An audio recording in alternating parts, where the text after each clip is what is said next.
nie, en het is merkwaardig om weer saam met u te kan wees en te kan kuier hier op Heartbeat FM, hier op Hieshart, wat elke Vrydag is tussen 9 en 10, en dan ook Woensdae nou, tussen 9 en 10 saam ons getuienisse uit. En soos jy weet, Hieshart is nou, ek dink hierdie jaar is ons 11de jaar op die radio. Ons is opgewonde daaroor.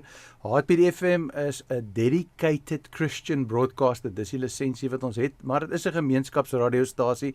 En van die dinge wat ek sê, somtyds is natuurlik my opinie, dis soos ek die woord interpreteer, en nie noodwendig Heartbeat FM se opinie nie, so ek wil dit sommer so aan die begin sê van vanmôre se woord wat ons gaan bring, want ons gaan bietjie gesels oor iets wat somtyds moeilik is vir die kerk om oor te praat, omdat ons leierskap het, wat ek altyd gesê het, sipping saints is, omdat daar baie opinies is rondom alkoholgebruik in die kerk en sovoorts, en omdat hierdie tyd van die jaar natuurlik 'n tyd van die jaar is wat baie mense vandag opstaan en sê, weet wat, ek het te veel gedrink, en daai tipe van ding. So ek het gedink, ek gaan vanmôre net onder leiding van die Heilige Gees, so 'n bietjie gesels oor die onderwerp, moet Christene alkohol gebruik?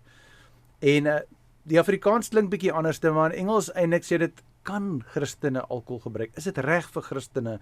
Is dit iets wat ons sal voorstel vir Christene om te doen?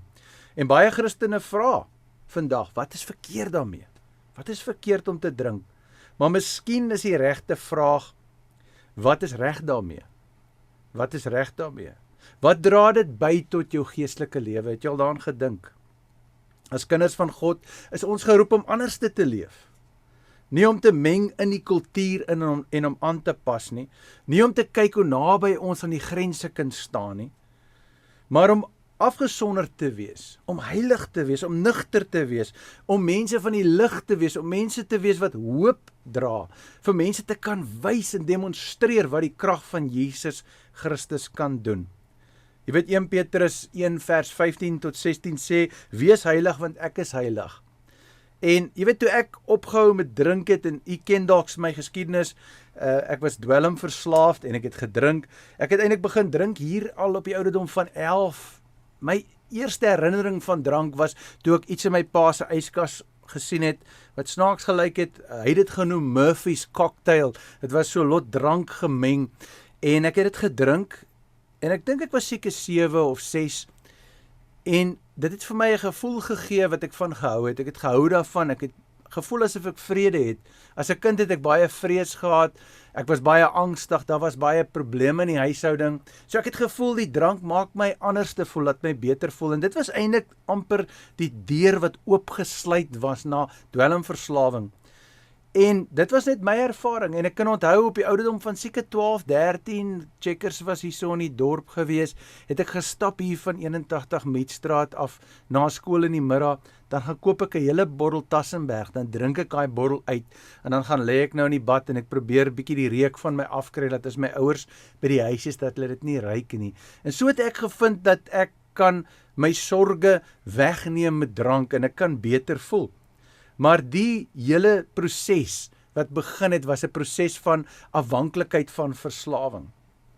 Nou vandag wil ek vir u vra, wat is die gevraagde grens? Hoe naby moet ek kom aan daai grens? Baie gelowiges leef met daai vraag, hoe naby kan ek aan die vuur kom sonder om te brand?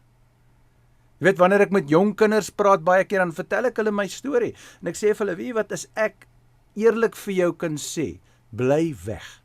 Bly weg van elke vorm van middel wat verslawing is. Bly weg, want die vyand het hierdie dinge ontwerp, en hy skep hulle, en hy verander hulle. En ek het deur my lewe gesien, hoeveel lewens word verwoes, is verwoes, en leef in verwoesting. In Spreuke 6 vers 27 lees ons, kan 'n mens vuur in jou skoot hou, sonder om jou klere te brand? As jy met vuur speel, gaan jy brand. As jy met 'n slang speel, gaan jy gebyt word, en alkohol is een van daai slange wat sag begin. Ek onthou toe ek begin het ek gedink ek het beheer daaroor, En jy weet, toe die Here my vry maak, toe het ek agtergekom hoe hard byt hierdie slang. Want die slang het nie net gebyt in terme van alkohol nie, maar ek het na dwelms toe gegaan, ek het na ander dinge toe gegaan, en verslawing het amper half 'n patroon in my lewe geraak. Dit was baie keer asof ek myself sien, en ek doen dinge wat ek nooit sou gedoen het nie, ek tree op onverskillige maniere op. Ek kan een aand onthou wat ek gedrink was, wat ek 'n BMW gery het. Kon nog nie eens reg kar ry nie. En dit was 'n meisiekind se pa se voertuig. En dit was 'n luukse voertuig, dit was ryk mense, hulle was weg vir die naweek.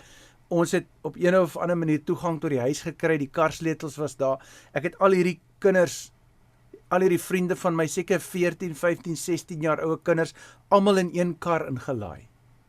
En ek het gaan ry met die kar en gegaan na 'n drinkplek hier in die dorp. En ek het amper die kar gestamp. Ek kan net nou dink, hoekom het ek daai besluit geneem? Hoekom onder die invloed van drank? En die ding is ons moet onder die invloed wees van die Heilige Gees, nie drank nie. So, speel jy op daai grens? Staan jy op daai kant waar dit so glibberig raak, waar jy staan? En die dieper vraag is, soos wat ek begin sê, hoekom drink mense? Hoekom drink mense? Efesiërs hoofstuk 5 vertel Paulus vir ons, hoe moet ons leef? Ons moet met wysheid leef. Ons moet integriteit hê, ons moet nie steel nie. Ons moet eerlik leef. Ons moet met wysheid leef teenoor hulle wat buite is, dat wanneer hulle na ons sien, dat hulle iets sien wat Christus uitstraal. En in vers 18 lees ons hierdie wonderlike skrif wat ons soveel keer al deur die jare vir mense gesê het, is moenie dronk word met wyn nie, want dit lei tot losbandigheid. Maar word gevul met die Heilige Gees. Die Engels sê be filled. Dis daai Griekse woord plerosne. Dit is 'n woord wat beteken om konstant gevul te word met die Heilige Gees. Jy moet nie dronk word met wyn nie. Wanneer jy probleme het, wanneer jy dinge in jou lewe het, jy rasionaliseer jou drinkgewoontes. Jy rasionaliseer om 'n dop te vat elke nou en dan. Maar dan elke nou en dan vat daai dop jou. En ek het gesien hoe hard daai slang kan byt. Selfs toe ek tot bekering gekom het, toe dink ek by myself, wie wat? Ek gaan ophou met Mandrex, met Dagga, met Tik. Ek gaan ophou met alles. Ek gaan alles ophou, selfs rook, ek gaan ophou met alles, maar ek sal nog steeds af en toe 'n drankie drink. En ek het aangegaan, ek kan onthou, ek het hier gestap van Victoria Strand, stap ek haar na die treintjie toe, waar daar bo in Jokstraat was, die Hapien wat hulle hom genoem het op daai stadium, en dan gaan drink ek daar. En dan gaan ek huis toe. En jy weet, een aand toe gee die Here my 'n droom. En in daai droom toe praat God se stem so duidelik. Ek sit in die trein en ek sit met drankbottels voor my en ek is heeltemal gedrink. En ek hoor die stem van God praat met my en sê vir my, jy kan nie drink en my werk doen nie. Jy kan nie drink en my werk doen nie. Jy kan nie drank drink en my werk doen nie. En ek kry die oortuiging in my hart na daai droom toe ek wakker word, dat ek heeltemal moet ophou met drink. Heeltemal. En baie kere dan het ek Christene gesien wat so af en toe 'n glasie wyn drink, en daai tipe van ding, maar ek het altyd onthou, die Here het vir my gesê, moet dit nie doen nie. Die Bybel sê, moet nie dronk word met wyn nie. Hy sê, dit lei tot losbandigheid. Hy sê, word eerder vervul met die Heilige Gees. Jy sien, hierdie vers wys vir ons iets belangriks. Mense drink dikwels, omdat daar 'n leemte is in hulle lewe. Hulle het pyn, hulle het stres, hulle het emosionele gat, hulle het behoefte aan ontsnapping, en dan drink hulle. Maar alkohol kan nie doen wat die Heilige Gees kan doen nie. Ek wil dit vir jou vandag sê, alkohol kan nie doen wat die Heilige Gees kan doen nie. Dit vul nie. Dit vul nie daai leemte nie. Dit verdoof. Dit genees nie. Dit verdof net die pyn. Dit bou nie, dit breek net af. So moenie dronk word met wyn nie. Maak 'n besluit om die nuwe wyn te geniet, Jesus Christus. Sodra jy die Heilige Gees ontvang het en die doping met die Heilige Gees ontvang het, en jy het daai intieme verhouding met hom, sal jy verstaan wat dit beteken om daai verhouding te kan hê. Jy het nie drank nodig nie. Jy het nie dwelms nodig nie. Jy kan in jou binnekamer ingaan en jy kan die vrede wat die verstand te bowe gaan ervaar in jou lewe. Daar is die verskoning wat mense baie kere gebruik wat hulle sê, net enetjie. Maar die probleem is, baie mense hou nie by een nie. En in 1 Korintiërs 10 vers 23 waarsku Paulus ons, hy sê, hoorie, Daar's baie dinge wat vir jou geoorloof is, maar nie alles is vir jou voordelig nie. En ons sal 'n bietjie gesels nou daaroor. Drank is glad nie voordelig nie, daar's geen voordele nie. Net omdat iets toegelaat word, beteken nie dat dit goed is vir jou nie. Nie alles wat wettig is nie, is geestelik gesond, onthou dit. Jy is 'n persoon wat 'n doel het op aarde. Die Here het jou en my gestuur om 'n doel te vervul. Die vyand het 'n plan vir jou lewe. En Johannes 10 vers 10 sê, dit is om te steel, te moor en te verwoes. Jesus het 'n plan vir jou lewe. En Johannes 10 vers 10 sê, dit is om jou lewe en lewe in oorvloed te gee. Maar jy moet daai keuse maak om daai lewe in oorvloed te neem. So alhoewel dit wettig is vir jou om by 'n bottelstoer in te stap, of om 'n drankbottel in jou huis te hou, of om in jou yskas te hou. Die vraag is dit vir jou geestelik voordelig? Die vraag is, gaan die vyand dit gebruik om te steel, te moor en verwoes, en ons gaan praat daaroor. Ek persoonlik kan nie een positiewe geestelike voordeel noem van alkohol nie. Daar is geen voordeel vir jou of vir my om alkohol te gebruik nie. Die ander punt is dat dit is 'n struikelblok vir ander mense. En dis wat die Here my gesê het in daai droom, toe hy met my gepraat het, vir my gesê, jy kan nie my getuienis wees as jy self verslaaf is nie. Jy kan praat van vryheid van dwelms, jy kan praat van die vrymakende krag van die Heilige Gees, van die salwing wat elke juk breek, maar dan sit jy self onder verslawing vas, sonder om dit te erken. Die ander probleem is daar's mense wat geweldige probleme het, en wat regtig sukkel, is hulle 'n standaard sien van een glasie wyn, of tafelwyn, of daai tipe van ding, en hulle sien dit, dan bring dit hulle tot 'n val. Kyk, ek is 35 jaar in die bediening, en ek kan vir jou sê, ek het hoeveel keer gesien, hoe mense oor en oor en oor val, as gevolg van drank en dwelmmisbruik. Romeine 14 vers 21 sê, dit is beter om nie wyn te drink nie, as wat jy jou broer tot 'n val gaan bring. So al is dit net vir daai rede, miskien is jy een van die mense wat werklik waar net een glasie kan drink en gaan slaap, maar die feit is, hy sê dis beter om dit nie te doen nie. Want jou broer kyk vir jou voorbeeld, hy sien dit by jou, die kinders sien dit by jou. Daar's 'n klein seentjie, 'n klein dogtertjie wat kom eet by jou huis, wat in die restaurant na jou sit en kyk, en jy is besig om dit uit te straal vir hom. Laat hierdie is paslik, laat hierdie is korrek. Daai persoon kry 'n drankprobleem, raak 'n alkoholist, slaan sy vrou, slaan sy kinders, ry mense dood met die voertuig onder die invloed, verongeluk homself. En jy het vir hom of vir haar daai voorbeeld gestel. Kyk, hierdie is 'n moeilike en 'n harde gesprek, en ek weet, dit is moeilik om dit van die kansel af te bring, want baie kere sit die broers daar in die gemeente, hulle sit sommer voor in die koor. Maar ek neem die vrymoedigheid op Heartbeat FM vandag hier op Huishart om met u hart tot hart te hê. Die Bybel sê ons sal die waarheid ken en die waarheid sal ons vrymaak. En soms klink die waarheid hard. Die waarheid is nie hard nie. Die waarheid is liefde.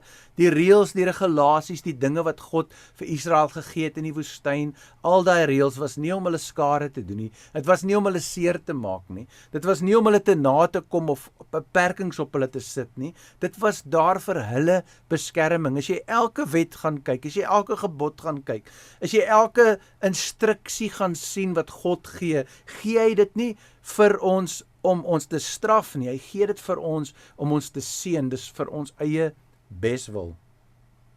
So selfs al kan jy dit hanteer, wat van die gelowiges wat na jou kyk, wat van hulle wat uit drank uitkom, uit verslawing uitkom, jou vryheid wat jy voel, kan iemand anders se terugval wees. So jy moet versigtig wees vir daai voorbeeld. Dis deel, ons skyn die lig van Jesus. Baie kere dink ons, dis wat ons sê wat die verskil maak. Nee, my broer, my suster, dis nie net wat jy sê nie, dis wat jy doen, dis wat jy leef.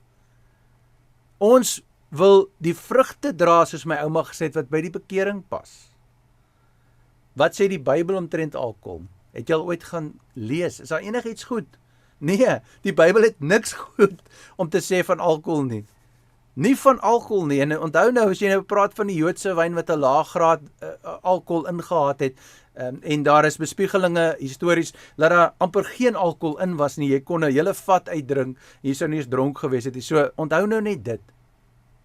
Baie kere was daai wyn gebruik as 'n medisyne. So jy moet daai situasie konteks sien en nie skrifte gaan misbruik nie. Wanneer dit kom by werklik waar dronkenskap, en as ek nou praat van alkohol, dan praat ek van die middel wat hierdie verdowing veroorsaak. Die Bybel praat nooit goed oor alkohol nie.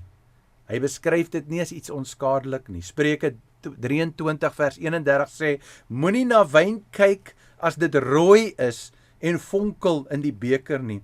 Aan die einde byt dit soos 'n slang en vergiftig soos 'n adder. Dis die waarskuwing. Hy sê dis wat dit doen. Dit byt soos 'n slang. Dit het al hierdie bemarking van hoe gelukkig mense is, hoe hulle partytjies hou, hoe alles net wonderlik is. Maar wanneer ons op die naweke gaan na die hospitaal en ons gaan doen besoek, dan sien ons die gevolge van alkohol. Wanneer ons in die gemeenskap ingaan en ons ry so aan die strate af en ons sien die bekleierery en die messtekery en die mense wat mekaar wil slaan en doodmaak, die geweldige optrede, demoniese optredes wat ons sien, wat daai deur oopgemaak word met alkohol en verslawing. Ons sien die kindertjies wat speel in die stof, wat maar net hulle self probeer besig hou terwyl die ouers drink en beklei. In Spreuke 20 sê hy, vers 1, die wyn is 'n spotter, sterk drank is 'n lawaaimaker. Elkeen wat daardeur bedwelm raak, is nie wys nie. Die Bybel sê jy verloor jou wysheid. Jy verloor jou wysheid as jy deur drank bedwelm raak. Die Bybel gebruik nie taal vir iets onskadelik nie. Nee, drank is nie onskadelik nie. Dit beskryf die gevare, misleiding en die geestelike skade wat ons kan kry wanneer ons onsself oorgee aan drank. Die Bybel sê ons moenie vir die duiwel 'n vatplek gee nie. En hoeveel mense gee vir hom konstante vatplek. Nou ek het al bietjie hier aangeraak, maar as ons kyk na die mediese feite of algemene feite rondom drank, ons kyk net daarna. As jy nou 'n skaaltjie aan die een kant het vandag, en julle wat kyk aanlyn kan sien wat ek doen met my hande, is bietjie moeilik op die radio, maar verbeel jouself daar's 'n skaal op die tafel. En aan die een kant het jy die plekkie waar jy sit om te drink, aan die ander kant het jy die plekkie wat jy sê om nie te drink nie. Dan moet jy nou hierdie dinge wat ons nou so ver geset en wat ons nou gaan sê, pak op die regte kant. Om nie te drinkie of om te drink. Om nie te drinkie of om te drink. Wanneer jy regtig waar net eerlik is, ek praat nie eens van enigiets noemenswaardig doen nie, net eerlik is, en jy pak dit op die regte kant waar dit hoort, dan sal jy sien dat die skaal gaan so. Daar's geen rede om te drink nie. Dis oorweldigend duidelik dat ons moet vlug van alles wat ons kan vasvang. As ons praat van fisiese skade, dan sê die medici vir ons die volgende: die senuweestelsel word onderdruk en dit vertraag jou brein. Jou reaksietyd en jou oordeel, jou balans, jou koördinasie word beïnvloed. Dit verhoog ook die risiko van lewerskade en selfs hartsiektes, en jy het 'n verswakte immuniteitstelsel. Die brein en emosies, alkohol vernietig breinselle, letterlik vernietig dit breinselle. Dit vererger angs en depressie. Baie mense dink dat dit gaan help, maar die feite wys dit vererger angs en depressie, dit ontwrig jou slaap, wat lei tot moegheid, wat lei tot emosionele onstabiliteit. Alkohol, feitelik, is een van die mees verslawende stowwe wêreldwyd. Dit verlaag ook jou remmings. Met ander woorde, jy doen dinge wat jy nooit in jou lewe nigter sou gedoen het nie. Dit verhoog die risiko van geweld, van ongelukke, van selfbesterings, van gesinsgeweld. Alkoholisme verbruik veroorsaak gebroke huwelike, finansiële probleme, trauma vir kinders. Dit veroorsaak konflik, onbetroubaarheid en emosionele afstand. Daai skaaltjie is nou besig om van die tafel af te val. Selfs in klein hoeveelhede kan dit jou oordeel beïnvloed. Dit maak jou vatbaar vir versoeking. Dit verlaag jou geestelike waaksaamheid. Dit maak jou oop vir demoniese dinge om deur jou gedoen te word. Ons het in George nou al gesien, selfs as ons kyk na die koerant, die misdaad wat plaasvind, die gesinsgeweld, geweld teen vroue, geweld teen kinders, geweld teen mans selfs. As ons regtig gaan terugkyk en ons gaan kyk na die wortel van hierdie geweld, dan sal ons sien dat 'n groot faktor was alkohol. Nou hoe kan ons as die kerk van Jesus Christus stil bly daaroor? En net niks sê nie, net swyg daaroor. Die geestelike waarheid van alkohol is dat alkohol en gebed meng nie. Jy moet dit onthou. Alkohol en Bybelstudie meng nie. Niemand drink en voel aan lus om nou te gaan bid vir 'n uur nie. 1 Petrus 5 vers 8 sê, wees nugter en wees waaksaam. Hoe gaan jy dit doen as jy dronk is? As jy in jou karre en jy is gedrink en 'n polisieman stop jou, dan gaan hy vir jou sê jy is onder die invloed. Wat beteken daai woorde? Jy is onder die invloed. Wat beteken daai woorde vir 'n Christen? Gelowiges moet nooit onder die invloed wees van alkohol nie. Ek weet op 'n stadium het hulle gepraat van Bacchus, die god van alkohol. Ek weet nie waar daai inligting vandaan kom nie, maar dit is asof mense verander. Ek het hoeveel keer gesien in my familie. Hoeveel keer gesien in my pa wanneer hy gedrink het, hoe hy verander het, hoe hy dinge sal begin doen, hoe hy die huis begin afbreek, hoe ons as kinders begin weghardloop, wegkruip in die boom gaan klim. Hoe ek in die aande wakker gelê het, want ek het nie geweet wat hy gaan doen nie. En as hy nugter was hy so 'n verantwoordelike mens. Hy het nooit regtig waar uitbarstings en goed gehad nie, maar die geestelike waarheid is dat alkohol verander ons en sit ons onder die mag van die duiwel. Ek het mense beraad deur die jare en selfs pastore wat begin het om drank in hulle lewe toe te laat. Ek was een van hulle. Was so 10 jaar gered en toe een aand kry ek hierdie mal idee in my kop. Ek was bestuurder by Gieries. Ek kry hierdie mal idee in my kop. Daar is 'n paar biere in die yskas en ek dink dis 'n Vrydag aand, niemand sal weet nie. Sal ek nie net 'n bier gaan geniet daar nie. En ek gaan daar na Jokstraat op die hoek. Sluit die winkel oop, ek gaan sit in my kantoor en ek drink daai een bier en ek voel daai gemak wat drank, daai vals gemak wat drank bring. En ek dink, kykie, dis nie 'n probleem nie. Ek was 'n dwelmverslaafde, ek was 'n drankverslaafde. Miskien het die Here net vir my gesê ek moet vir daai tydperk ophou met drink, maar nou kan ek miskien 'n geleentheidsdrinker wees. Daar's baie mense in die kerk wat ek sien wat drink. Ek het daai voorbeeld baie kere gesien, nie by my geestelike vader nie, maar by baie van die leiers. Baie van die leiers en ek het gedink dis seker nie 'n probleem nie. En toe begin ek te drink, maar ek drink so net so bietjies. Dis daai wat ek gepraat het van daai slang, jy weet hy byt jou eers bietjie sag. Hy sit net eers sy lippies so om jou en byt jou so bietjie sag. En toe hy hard in my inbyt, toe ewe skielik, toe is my lewe gemors. Direk na werk begin ek sommer te drink in my kantoor, dan gaan ek kroeg toe. Dan raak ek sommer wakker op die vloer elders of in 'n veld elders of in my kar elders. Ek ry onder die invloed. Ek doen dinge wat ek nooit sou gedoen het nie. Ek het sulke tye wat dit net uitblink wat ek nie eens weet hoeveel ek gedrink het en my geld is weg en ek weet nie wat aangaan nie.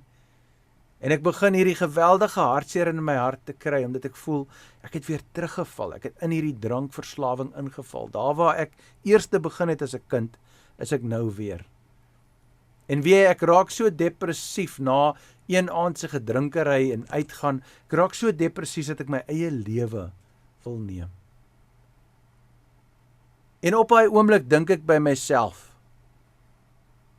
hoe het ek hier gekom? Ek het op daai rand geloop. Ek het op daai rand gesit. En dis die waarskuwing wat ek wil uitsaai op die radiostasie en op Heartbeat TV vandag. Ek wil vir jou sê, wees versigtig. Onthou, daar's baie dinge wat jy kan doen, wat jy nie moet doen nie, maar maak al daai besluite hierdie jaar, wat vir jou gaan vat van glorie tot glorie, wat vir jou gaan vat na die oorwinning.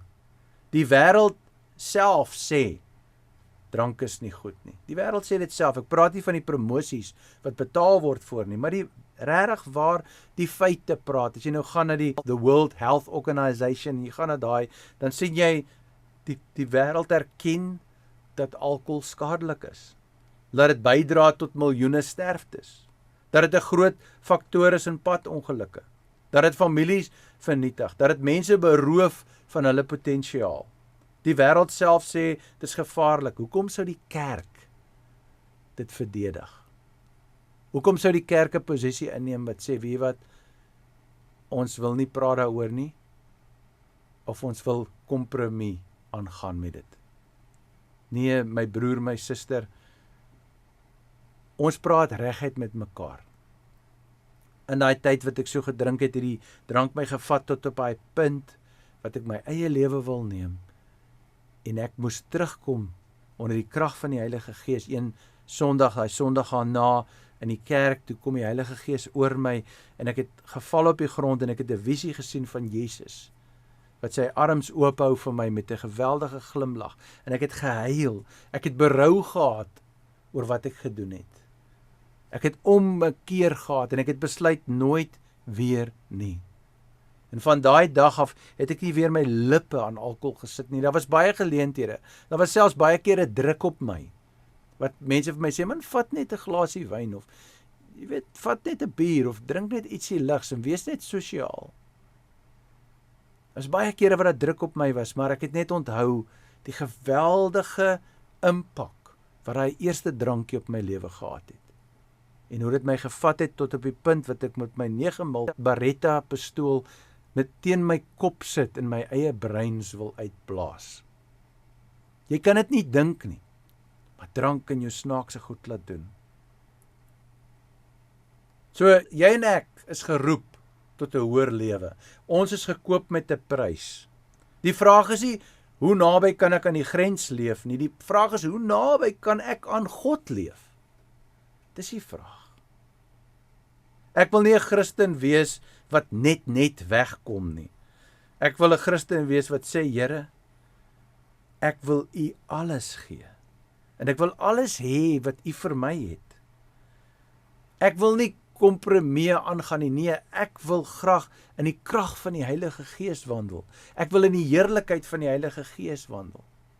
Ek wil in die oorwinning van die Heilige Gees wandel. Is dit wat U sê vandag?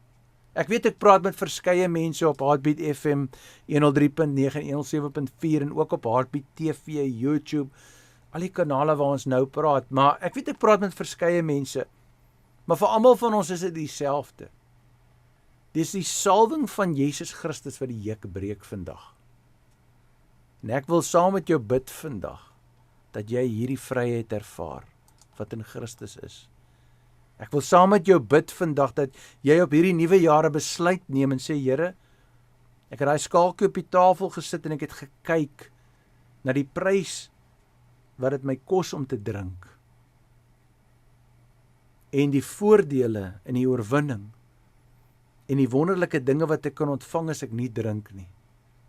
En nou wil ek daai besluit maak. En hierdie tipe van besluit, ek het dit gesien met alles in my lewe, met dwelms, met drank, met kos, met enige ding, pornografie, maak nie saak wat dit is nie, maar enige ding wat ons voel ons is verslaaf aan. Ek het gesien dat daar moet 'n waaragtige besluit geneem word, hierdie persoon wat onderhewig is aan die juk van verslawing.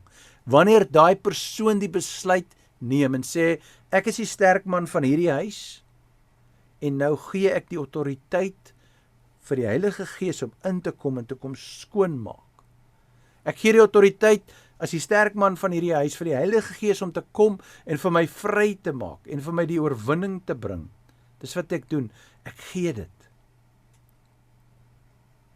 Wanneer jy dit doen, dan voel jy die oorweldigende krag van die Here en die vrymakendheid van sy krag wat deur jou pons, wat oor jou vloei en wat vir jou daai oorwinning bring. So ek wil hê dat jy moet saam met my bid as jy voel die Gees dring jou. Maar hierdie moet nie 'n gebed wees van die woorde nie. Hierdie moet nie 'n gebed wees van jou gedagtes nie. Hierdie moet 'n gebed wees wat 'n roep is van die hart. Jy moet vir jouself sê, genoeg is genoeg. Jy moet vir jouself sê, niks nie. Niks nie. Ek laat dit nie meer toe in my lewe nie. Ek is gekoop met 'n prys. Ek behoort nie aan myself nie.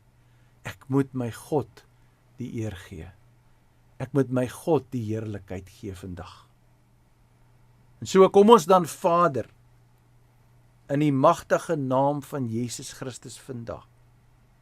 En ek kom saam met my broers, my susters, wat ingeskakel is en wat luister, en ek neem mag oor elke vorm van verslawing, het sy dit alkohol is, het sy dit dwelms is, wat ook al dit is, ek neem mag en autoriteit in die naam van Jesus, en ek breek daai juk nou, ek breek hom in Jesus naam. Wat ook al die oorsprong was, Vader, ek breek dit nou af in Jesus naam. Elke generasievloek, wat ook al die oorsaak was. Ek breek dit en ek spreek vryheid oor elke persoon wat luister. Ek breek demoniese bindinge vandag in die naam van Jesus. Die luisteraar sê vandag, ons doen afstand van verslawing. Ons doen afstand van elke demoniese mag. Ons kies nugterheid, ons kies vryheid, ons kies heiligheid. En dan waar ook al jy nou is, roep uit en sê, Heilige Gees, vul my, vul elke leë plek in my. Maak my sterk in Jesus se magtige naam. Ons dankie en ons prys U daarvoor, Here. In Jesus naam. Amen en amen. As U verdere studie wil doen, as U verder wil die skrif vir Uself ondersoek, is welkom om die notas te kry.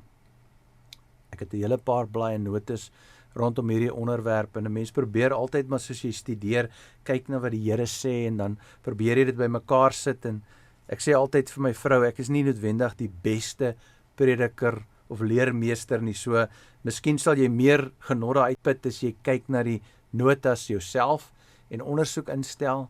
Jy hoef nie my woord te vat vir dit nie. Ek is nooit een van die ouens wat sê, hoorie, ek het die waarheid, volg my. Nee, ek sê volg Jesus soos ek Jesus volg.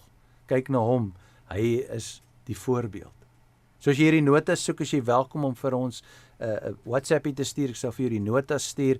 Ons gaan ook hierdie in 'n videoformaat beskikbaar stel, by TV en dan ook op YouTube, so vra ons ook vir die link, en dan sal jy ook hoor, ons het 'n audio groep waar ons ook die links opsit, en dan soms wanneer mense aandring en hulle sê, weet wat, ek soek eintlik net die audio, die video vat te veel data, dan stuur ons ook maar vir hulle die audio, want ons wil graag hê die woord moet uitgaan. Ons wil graag hê mense moet dit hoor en dit weet. Wie hoeveel mense se lewens verander dit, wanneer ons tot daai besluit kom en ons sê, Here, nie meer nie. Ek sny hierdie vloek af in my familie. Vir lank genoeg het drank hierdie familie verwoes. Vir generasies het drank hierdie familie verwoes en was hierdie familie onder die binding van die vyand. Vir lank genoeg, en hier trek ek die lyn. Ek is nou 'n seun en 'n dogter van die Allerhoogste God, en ek neem daai besluit vandag. En daar kom daai nuwe begin. Daar kom daai nuwe begin wat ons aan hierdie jaar kan maak en ervaar. Mag God U seën en mag hy U vat van oorwinning tot oorwinning, en mag U sy heerlikheid ervaar soos nooit ooit van tevore nie, in die magtige naam van Jesus.